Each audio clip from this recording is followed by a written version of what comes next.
사람들은 보통 죄를 지었을 때 다른 사람들이 모르기를 바랍니다.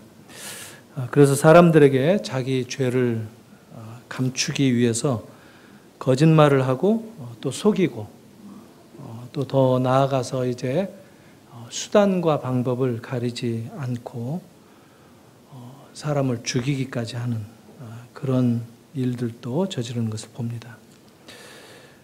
오늘 시편 51편은 우리가 잘 알고 있는 다윗이 회개하는 기도의 내용입니다. 나의 구원의 하나님이여 피 흘린 죄에서 나를 건지소서, 이렇게 다윗이 회개하고 있습니다. 도대체 어떤 죄를 졌길래 이렇게 회개하는 것일까 생각하는 사람들도 있겠지만 다윗도 참 끔찍한 그런 죄를 지었던 사람입니다. 우리가 그 다윗 하면 이스라엘의 왕이라고 하는 메시아의 왕통을 이어받는 약속의 인물로 알려져 있기 때문에 다윗의 이 허물을 미처 보지 못할 때가 있습니다. 성경은 이렇게 엄연하게 다윗을 지적하고 있고 또 다윗의 회개하는 내용들도 이렇게 기도의 내용으로, 찬양의 내용으로 알도록 하고 있습니다.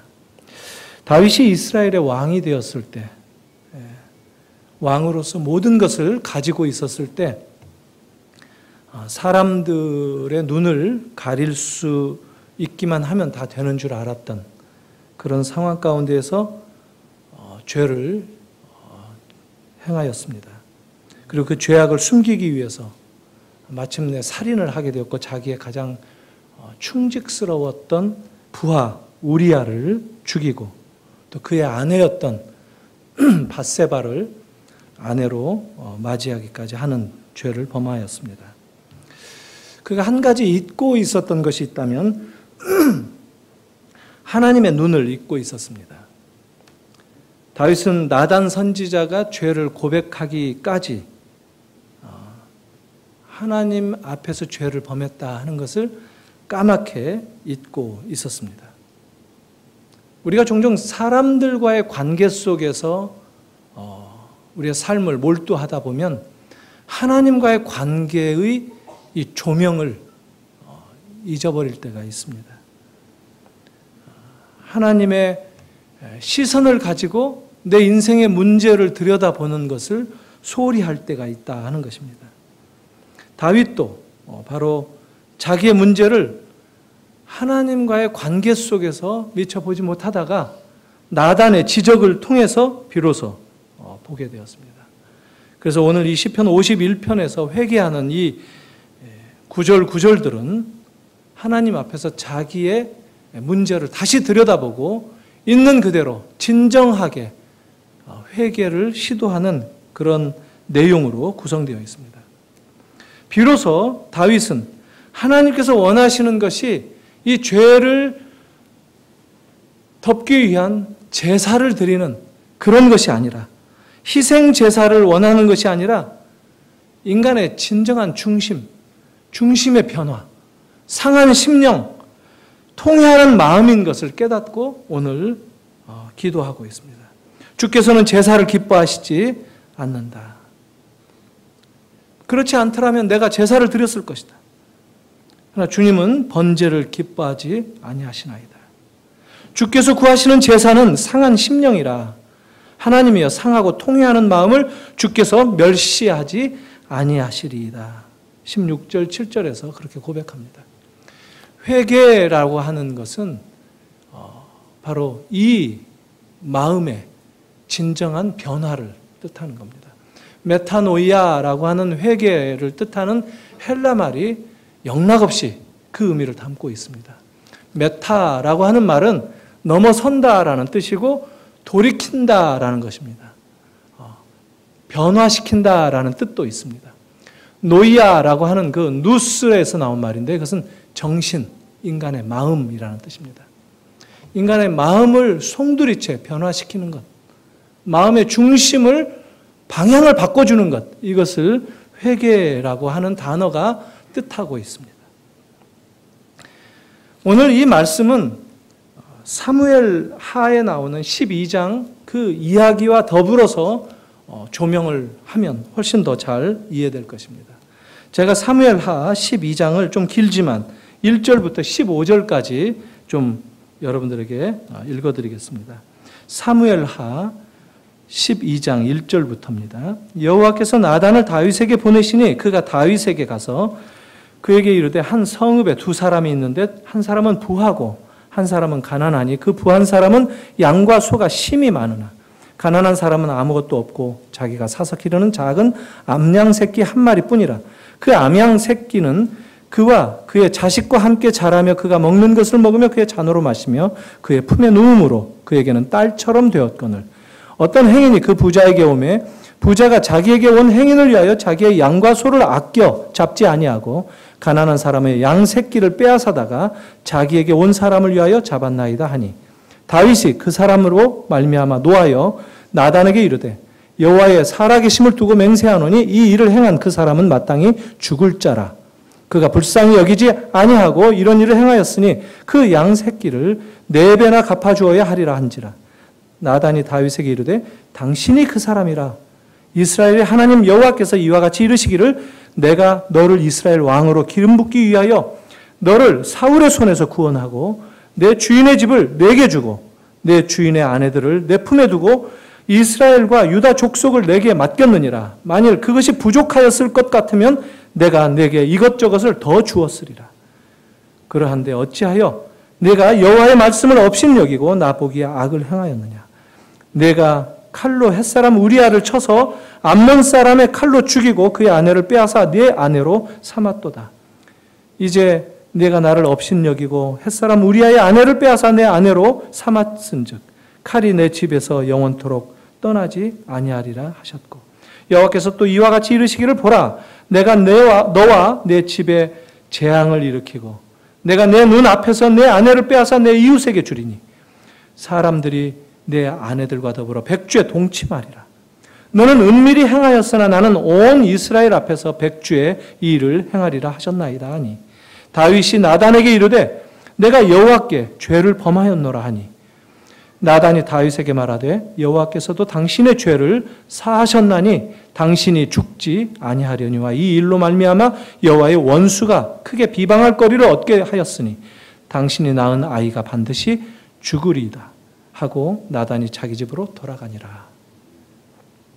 다윗의 죄를 나단이 지적하고 또 하나님의 심판의 말씀을 전하고 다윗이 하나님의 그 의식, 자기가 까맣게 잊고 있었던 1년 동안 그냥 바보로 살았던 자기의 현실을 인정하면서 하나님 앞에 죄를 고백하는 그런 이야기가 길게 실려 있는 성경입니다.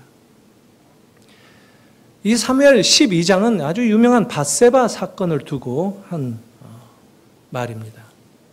밧세바와의 스캔들이 지금 폭로되고 있는 그런 내용이죠.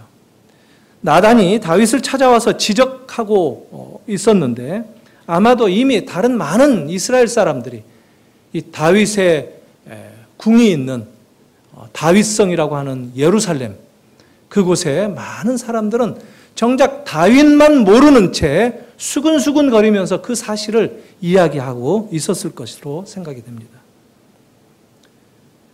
11장에 이미 시작되고 있습니다. 그런데 다윗이 이 얘기를 듣자마자 바로 자기의 죄를 고백하고 있죠. 참 아주 겸손한 인물이다. 이런 얘기를 이 구절을 통해서 듣습니다. 내가 여호와께 죄를 범하였노라. 바로 고백을 합니다. 그런데 이것이 그렇게 겸손한 즉각적인 죄의 고백이다라고 그렇게 볼 수만은 없을 것 같습니다. 왜냐하면 밧세바와의 사건이 지난 지 지금 1년이 좀 훨씬 넘어간 것 같습니다.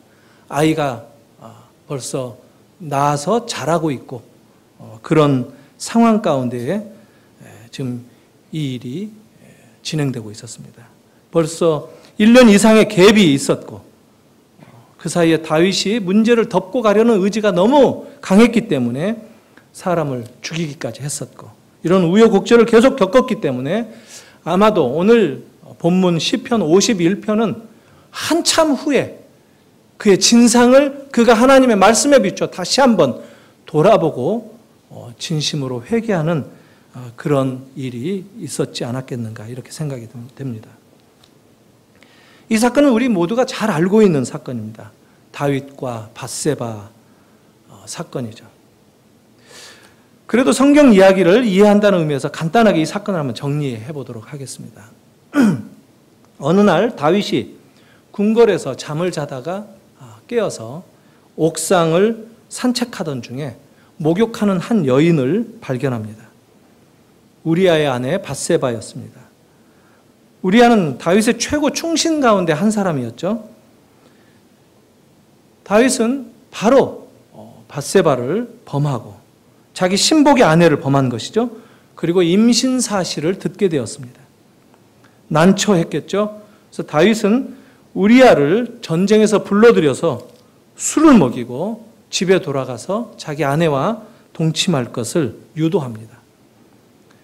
그러나 이 충신이었던 우리아는 집으로 돌아가지 않고 그 이유를 물어보니까 이스라엘과 유다가 야영 중에 있고 내 주인과 상관과 동료가 전장터에 있는데 어찌 아내와 내가 동침할 수 있겠는가 하면서 혼자 친구들과 같이 출장 나온 그런 입장에서 묵었다 얘기를 합니다. 다윗은 그 다음 날도 시도를 해봤고 계속했지만 결국 우리아의 충성을 꺾을 수는 없었습니다. 결국 다윗은 편지를 손에 쥐어서 우리아를 요압, 자기의 신하죠, 신하 장군 요압에게 돌려보냅니다. 그 편지에 아주 비밀스러운 내용이 기록되어 있습니다. 전쟁이 일어났을 때 가장 험한 전쟁, 그 위치에 배치를 해서 그가 전쟁통에 죽도록 유도하라 하는 내용이었습니다. 요압 장군이 다윗의 심기를 가장 꿰뚫고 있었던 장군이었는데 척하면 알아들었죠. 그래서 마침내 우리아는 전쟁터에서 죽임을 당하였고 또 때가 되자 밧세바는 아기를 낳게 됩니다. 그리고 오늘 아까 읽어드렸던 사무엘 12장에서 나단 선지자에 의해서 다윗의 죄가 드러나고 있습니다. 나단 선지자가 다윗의 죄악을 지적하는 이야기의 핵심 구절은 9절에 나옵니다. 어찌하여 네가 여호와의 말씀을 업신여기고 나보기에 악을 행하였느냐. 어찌하여 여호와의 말씀을 업신여기고, 이게 핵심입니다.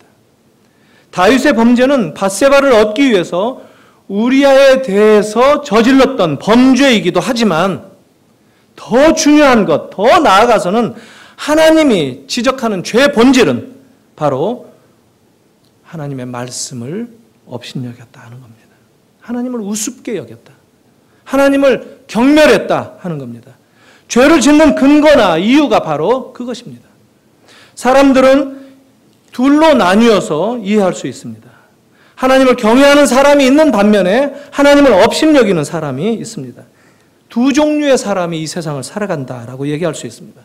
그러나 우리가 경험적으로 돌아볼 때 우리는 때때로 하나님을 경외하지만 가끔은 하나님을 업신여기는 삶에 빠지기도 합니다.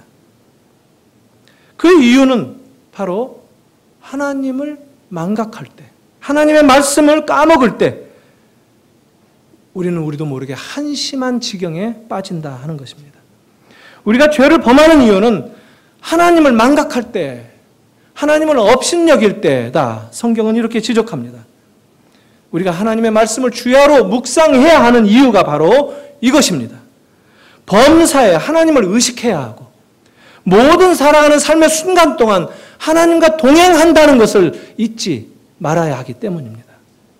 그렇다면 다윗의 회개는 어떻게 이루어졌는가를 생각해 보십시다. 진정한 다윗의 회개가 이 부분에 대해서 바로잡혀질 때였습니다. 심적인 변화가 일어나야 되는데 하나님을 경외하는 마음을 회복하는 것, 이것이 진정한 회개다라고 합니다. 오늘 시편 51편에 나오고 있죠. 상한 심령, 통회하는 심령을 하나님이 원하신다는 것을 알고 그의 마음의 변화를 다시 하나님 앞에서 일으키고 있다 하는 것입니다. 사실 이 나단이 들려줬던 어린 암양 새끼의 이야기, 가난한 자가 소유하고 있었던 그 이야기, 그 이야기를 통해서 다윗이 죄를 지적받았는데 그 이야기를 통해서 결국 자기의 죄를 깨닫고 돌아보게 됩니다. 부자가 있었는데 수많은 양떼를 거느리고 있었는데 오히려 한 마리 있었던, 그래서 자식같이 함께 먹고 마시게 하고 같이 자기 품에서 잠을 재우는 그런 가난한 사람의 어린 양을 빼앗아서 친구를 대접했다, 손님을 대접했다 하는 겁니다. 이 얘기를 듣고 다윗이 어떤 반응을 보였느냐면 왕으로서 사형 선고를 내립니다. 그가 정령 죽으리다 라고 얘기합니다. 공의가 불타올랐죠. 4배로 갚아야 된다 라고 얘기합니다. 나단은 다윗에게 당신이 바로 그 사람입니다. 다윗이 자기가 범한 죄를 정당하기 위해서 얼마나 노력했습니까? 나단은 다윗에게 그의 죄를 객관화시켜서 보여줍니다.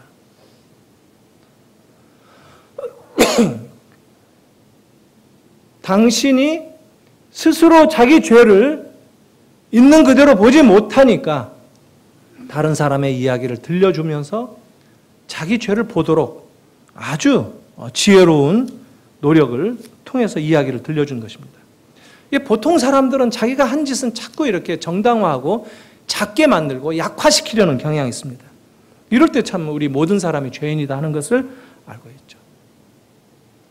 그래서 마태복음도 예 하면 예라고 대답하고 아니요 하면 아니요라고 분명하게 답하라 하는데 내 얘기를 할 때는 작은 모기만한 소리로 얘기하고 예도 이렇게 흐리고 이럴 때가 많이 있습니다.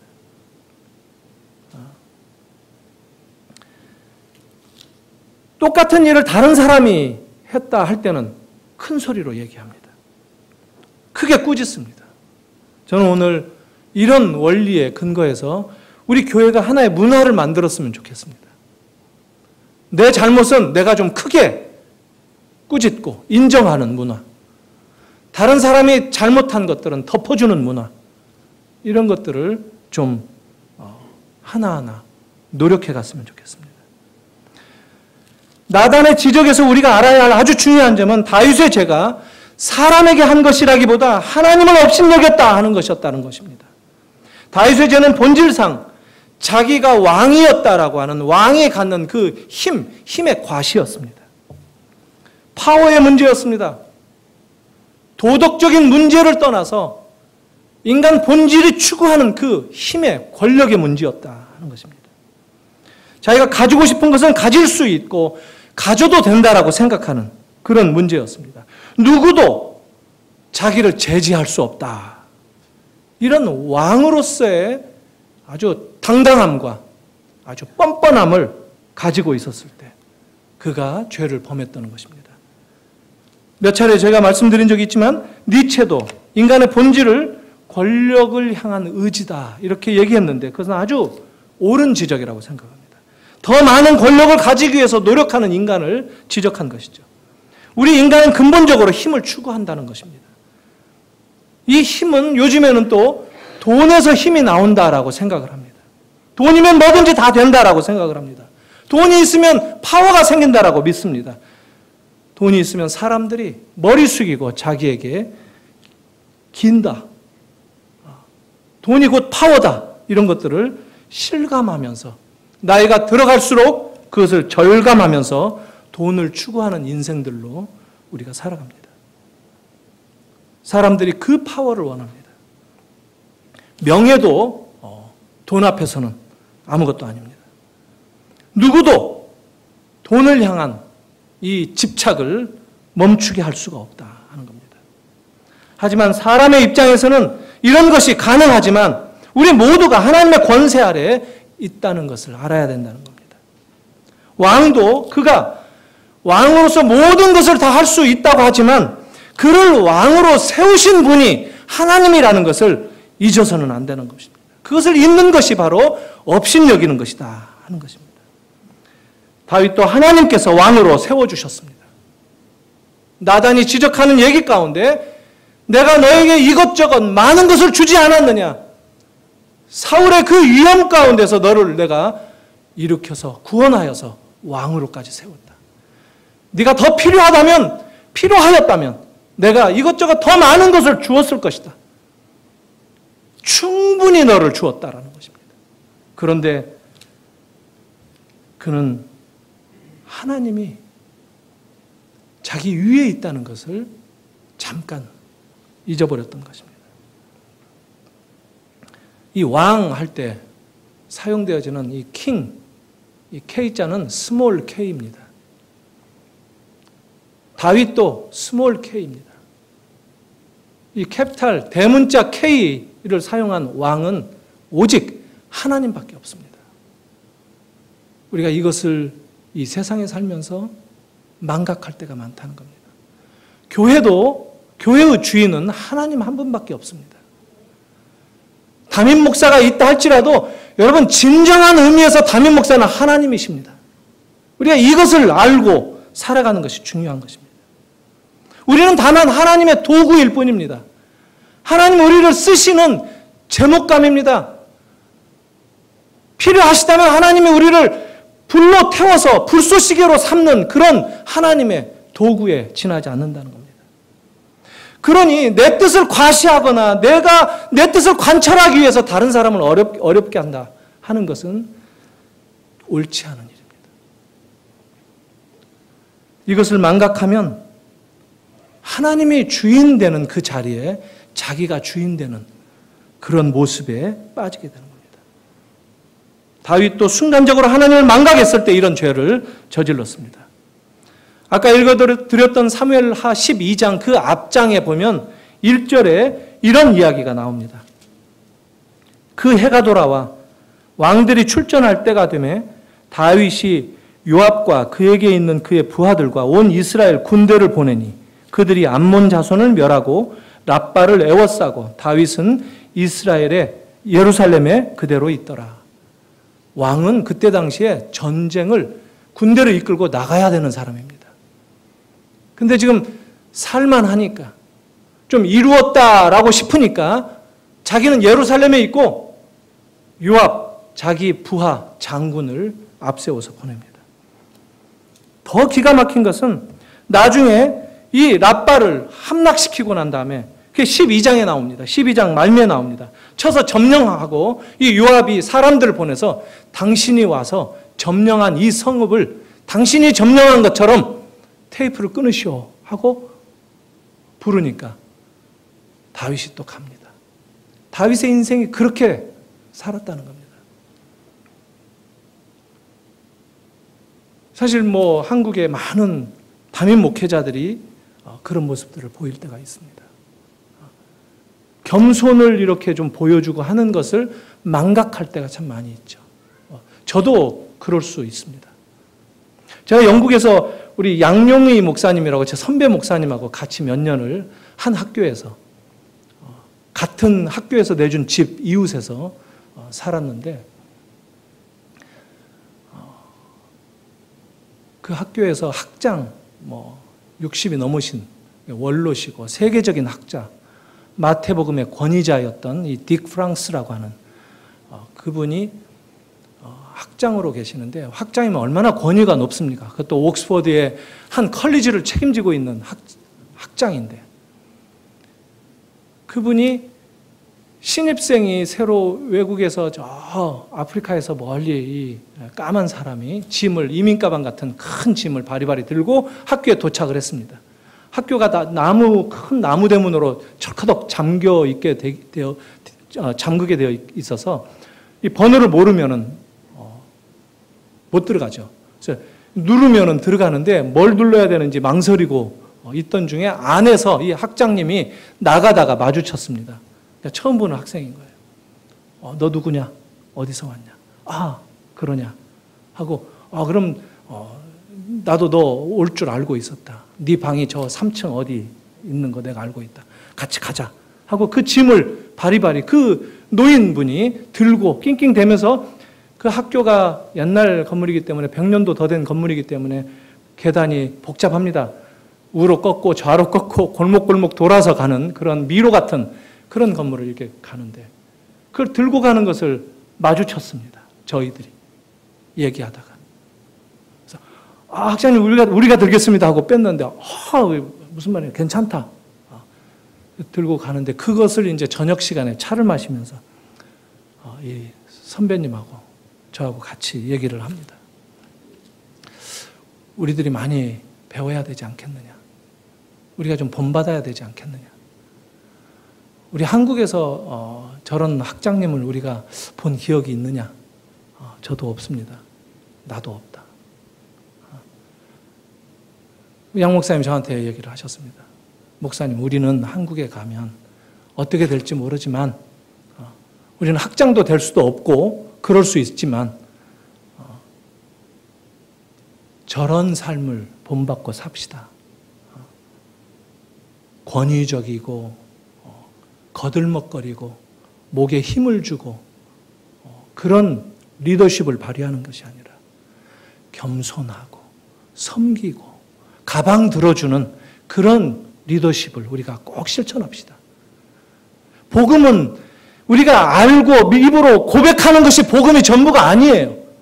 복음은 내가 믿고 고백하는 것을 내 삶으로 실천할 때 그게 진정한 복음이 완성되는 것입니다. 그때 사실 양 목사님하고 다짐했습니다. 차 마시면서 우리는 꼭 그렇게 합시다. 사실 그렇게 살지 못하는 것이 아쉽고 안타까운 일 아닙니까? 그렇게 살 수 있는 것이 얼마나 감사한 일입니까? 내가 누군데 나에게 이런 짐꾼으로 시켜? 또 우린 다 똑같은 사람들입니다. 다윗도 그가 그런 목동에서 그야말로 형제들이 모일 때 끼지도 못하는 막내로 양들 피리나 불어주고 이리 때나 쫓고 하던 그런 인물을 하나님께서 왕까지 세워주셨는데 그가 어디에서 출발해서 왕이 되었는지를 몰랐다는 것입니다. 이럴 때 죄를 범한다라는 겁니다. 자기의 힘의 과시, 브레이크 없는 삶, 절제할 수 없는 그런 인격, 이게 되어졌다라는 것입니다. 이런 상황 가운데 지금 다들 전쟁 나가고 있는데 자기는 전쟁 따라 나가야 되는데 따라 나가는 게 아니라 자기가 이끌고 가야 되는데 왕궁에서 잠자다가 또 깨어나서 산책하다가 여인이 목욕하는 것을 보게 되고 죄는 한 번에 그냥 하늘에서 뚝 떨어지는 사건으로 일어나지는 않습니다. 우리가 죄를 범할 때 스톱시킬 수 있는 수많은 기회들이 있습니다. 언제든지 브레이크를 잡고 돌이킬 수 있는 기회가 주어진다는 겁니다. 비행기가 하늘에서 이렇게 가끔 추락한다는 얘기를 듣죠. 그런 비극적인 사건이 터질 때 보면 그냥 조종사의 실수로 단 한 가지 이유로 떨어지는 법은 없습니다. 그날따라 그 공항 활주로가 공사 중이었고 불을 밝혀주는 그 관제 시스템은 고치는 중이었고 관제사들도 실수로 졸고 있었고 그리고 기체에도 결함이 있었고 모든 여러 상황들이 맞아떨어질 때 사건이 터지는 겁니다. 그게 우리의 인생에서도 마찬가지입니다. 그렇지 않습니까? 다윗이 이런저런 뭔가 상황이 이상하게 돌아가고 있음을 감지했어야 되는데 잘못된 결정을 연쇄적으로 내리는 순간 어느 순간에라도 멈출 수 있었어야 되는데 이렇게 모든 조건이 다 맞아 떨어지는 그런 상황에 이르기까지 하나님을 잊어버리고 달려갔다 하는 겁니다. 힘을 가지게 되면 자제력을 잃는다고 얘기합니다. 자기 파워에 대한 지나친 과신 때문에 다윗도 이 밧세바를 범하게 된 겁니다. 아름다운 여인을 보고 아름답다 할 수 있죠. 예수님께서 마음에 품는 그 여인을 마음에 품기만 해도 그것은 간음죄다라고 지적을 하셨지만, 그러나 그런 일들을 우리가 겪으면서 살 수밖에 없는 세상에 살고 있죠. 지나가다가도 많은 사람들이 아름답구나 하는 것을 볼 수 있죠. 그러나 그것을 제어할 수 있는 제어장치가 작동이 되어야 된다는 거죠. 그게 우리 신앙적인, 우리의 인격적인, 우리 인간 내부에 그런 조절 기능이 있다는 것이에요. 하나님을 기억할 때, 내가 하나님의 사람이다 라고 할 때, 아니 하나님이 나를 보신다 라고 할 때 가능하다는 겁니다. 근데 다윗은 그대로 넘어갔습니다. 부하의 아내를 빼앗고 생명을, 부하를 죽이기까지 했습니다. 다 빼앗은 것입니다. 하나님께서 에덴 동산에 선악과를 두시고 아담에게 따먹지 마라 이르셨죠. 우리는 종종 그것을 먹는 문제로 접근할 때가 있습니다. 왜 만드시고 따먹지 말라고 하실까? 아예 거기에 두지 않으셨으면 따먹지도 않았을 텐데. 이런 질문이 죄인들의 특징입니다. 그건 먹는 문제가 아니에요. 하나님의 존재가, 하나님이 계신다는 것을 알라는 거예요. 그건 약속이에요. 우리 사람들은 제재되어야 된다 하는, 제재될 수 있는, 그래야만 하는 존재다라는 것을 밝혀주신 거예요. 하나님은 아담에게 오히려 경계선을, 바운더리를 쳐주신 거예요. 그가 오히려 더 자유를 누릴 수 있도록. 그 경계를 깨고 나가는 것은 하나님을 멸시하는 것입니다. 이게 하나님의 약속입니다. 그래서 행위 언약이다라고 얘기하지 않습니까? 흔히 그런 자기가 지켜야 할 책임을 얘기할 때 영어로 accountability라는 말을 씁니다. accountability. 이게 책임이다라는 말이 있는데 회계가 갖는 책임을 뜻하는 겁니다. 어카운팅, 이게 회계학 아닙니까? 그러니까 회계가 내가 셈하고 계수하고 하는 것들이 반드시 누군가로부터 동시에 계수당한다라는 것을 알아야 된다는 거죠. 거기에서 책임 있는 책임감을 가진다는 거죠. 이게 없으면 우리는 책임질 수 없는 존재가 됩니다. 다른 말로 말하면 오늘 다윗처럼 하나님을 멸시한 그런 존재의 삶을 삽니다. 하나님이 정해주신 그 경계선을 넘어서는 안 된다 하는 겁니다. 죄가 뭐냐? 바로 하나님이 정해주신 그 경계를 넘어서는 것이 죄입니다.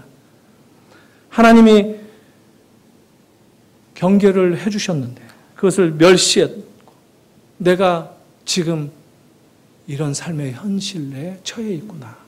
다윗은 나단의 지적을 받았을 때 그것을 깨달았습니다. 그래서 두려움이 엄습했습니다.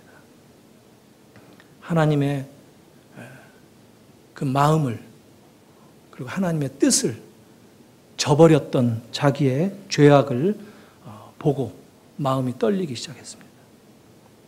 자기가 잊고 살았던 지난 1년 넘는 그 세월 동안 저질러왔던 자기의 죄악이 그제서야 인식되기 시작했습니다.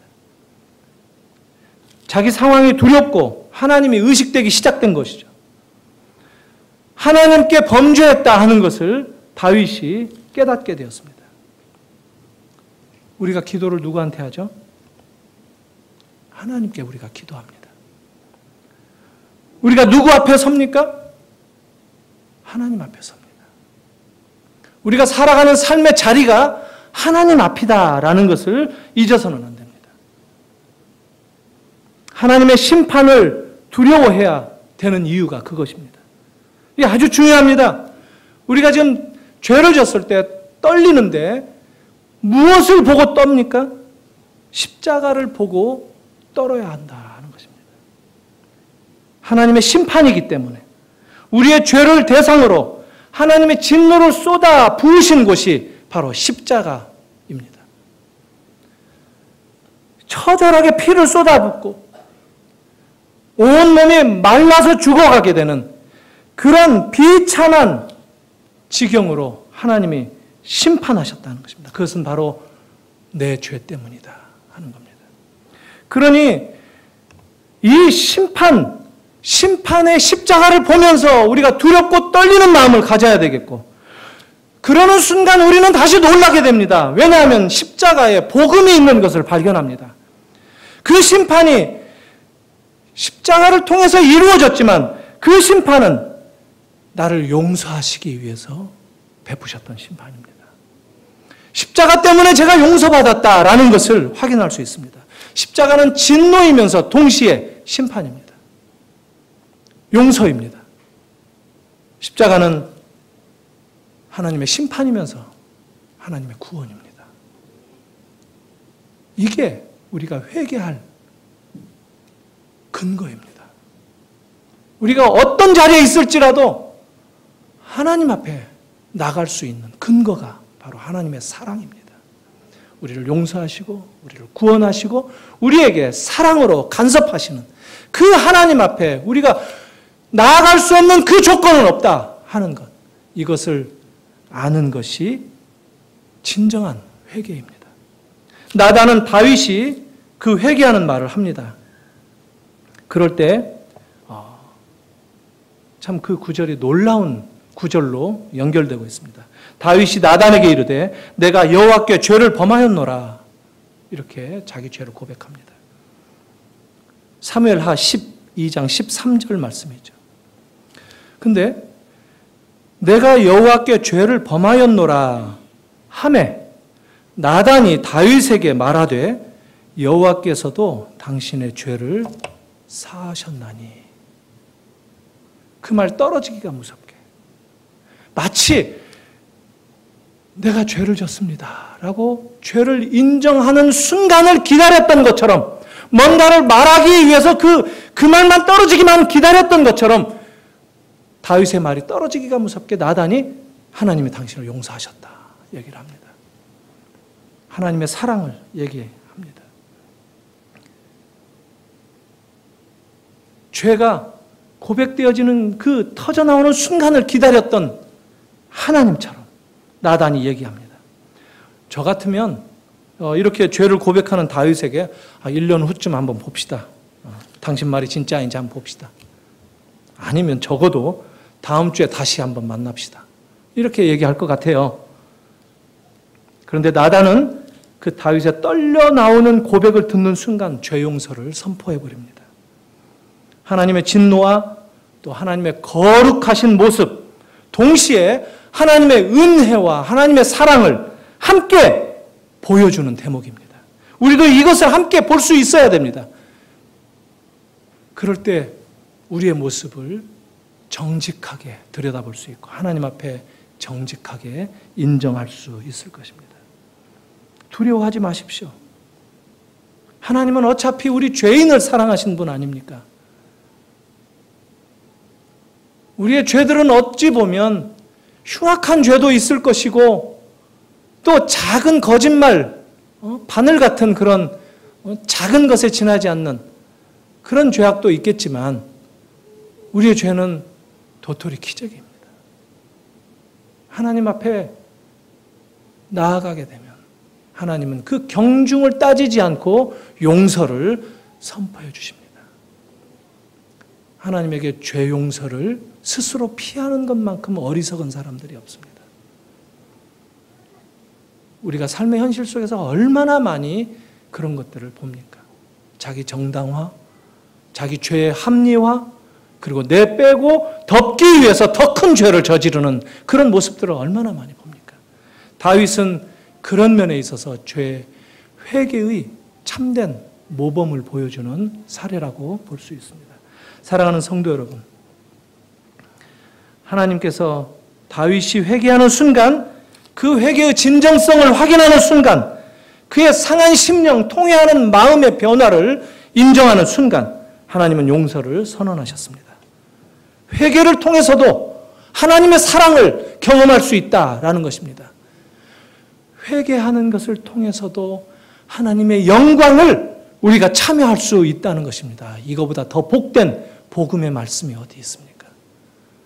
저와 여러분들이 이 특권을, 이 축복을 놓치지 않기를 바랍니다. 기도하시겠습니다. 하나님 아버지 은혜를 감사합니다.